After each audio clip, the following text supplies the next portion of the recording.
Hey everybody out there in YouTube land, just another update with Livin the Dream Racing. Figured I'd show you guys where I'm at on the car so far. Please excuse the mess. Yeah, it's a small garage and it's what I've got, so I have to make do with it. The intake I got plumbed a long time ago. I'm just waiting for some spacers to get machined that I need and come back so I can actually finish putting all of that together. That thing's a beaut though, should run pretty good. But let me show you what I got done on the car. So as you can see, kind of working on everything. So what I've done is I've moved the battery. I turned it 90 degrees and I've moved the battery forward just to gain a little bit more space back here. I've gotten rid of the manual cutoff switch that I had, and I'm using the electric one now, and these ones here are from Modern Racing. I'm using one as a starter solenoid and the other one as my cutoff switch. So that's what those guys are going to be getting used for. I am replacing the master cylinder, and I'm also adding in a 2-pound residual pressure valve because I have to pump the hell out of my brakes to get brakes, and it's not a comfortable feeling at nearly 200 miles an hour. So we're going to address that. So the other thing that I was working on, I finally got it finished, is my new dash, and here's a shot of that. My first attempt I kind of screwed it up and I didn't really have things where I wanted them, so I decided to change it, and this is what the end result is. I'm putting one more switch in it, and I'm either going to put it right here or I'm going to put it right here, and that switch is going to be my turbo boost, and I'm actually going to label it that as well. You're probably asking why. Well, I'm going to the MSD Pro 600 CDI Ignition, and it has a standard voltage or a standard millijoules that it runs at, and then it has a wire that if you ground it, the millijoules go up to whatever you program it to, a maximum of 680 millijoules. And the only problem is that you can only do short duration stuff with that because it will overheat. So what I'm going to do is I'm going to go ahead and program the ignition for the 680 millijoules, but I'm going to use the ground wire that they have set aside for that, and I'm going to have it connected to a switch on the dash. So that's it. The big project I had, and was holding up a lot of my wiring, is my electronics tray. And the original one is not in great shape. It's kind of falling apart. But the other issue about it is that for the most part, it was too small and it was too shallow. Because I'm changing a lot of stuff in the configuration of the car. Like I'm moving my controller, my grid controller up here. I had to have somewhere else to put everything else. And so the CDI Ignition is going to go in front of my feet. It's going to go right here on the panel in front of my feet. Most of the rest of the wiring, I'll have my battery terminals up here that feed power to all of this. I'm going to have my nitrous relay up here. The other thing I'm going to have up here is my CAN bus bar, which I have to have for the grid to be able to talk to everything. So we got a few different things that we're doing. But the biggest thing here is that I've had to relocate everything because of the change in configuration up here, because my ignition was up here. It was sitting up in front of the battery. I get rid of the distributor, we have to change a few things around. And the other thing I did is I made this a little bit deeper than it was before.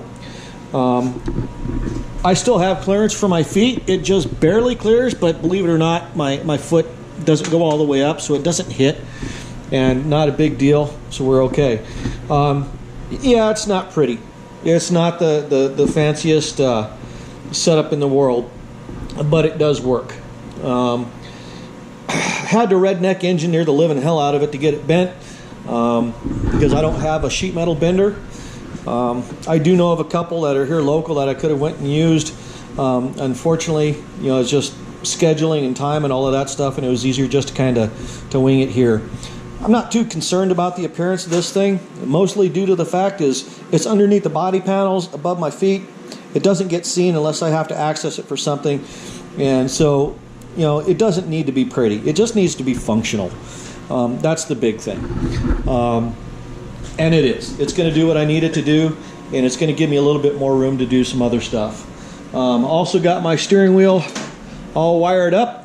I just got to get the steering column back in place and then start hooking things up for that. and then finish some touch-up down here. I'm going to touch up some paint so it looks a little bit nicer, and start running some cables and stuff. My goal, we're on Christmas break right now. It's the 23rd. My goal is by the time we roll back around to January or so, is that everything gets done. I am changing my oil pressure gauge. This is a Jegs cheapo that I've ran for years and years and years. It has worked flawlessly. There's no problems with it whatsoever. But the issue that I've got is I sent my old oil pump in for a rebuild, and when they got it apart, they said it was pretty much trashed. So what Moroso did is they hooked me up, gave me a big discount on a brand new one, and that's what you see right there. And the oil pressure that I intend on running is going to be up around 100 psi, maybe a little over 100 psi hot, which is going to put it in 125 to maybe 130 pressure range cold. So I need to have a gauge that will read that without pegging it out. This one here only goes to 100 psi, so I went ahead and got me a new Autometer one to match my other gauges anyway. It goes to 150 psi, so we're good to go. But aside from that, we're going to be starting our wiring here. We got all of our switches that had the old wiring from before. We're just going to reuse that because nothing is really changing there. We've got a new start switch, which we're going to have to get wired in. I got some LEDs on here. These LEDs I had before. One is for the ignition, so when I turn on the ignition, it comes on so I can tell that it's on. And the other one is my first gear indicator, which I got a little micro switch on my shifter to make sure that I'm in first gear. Not going to explain why I'm doing that because it's a little embarrassing, but let's just say that's another one of those things that have cost me races in the past.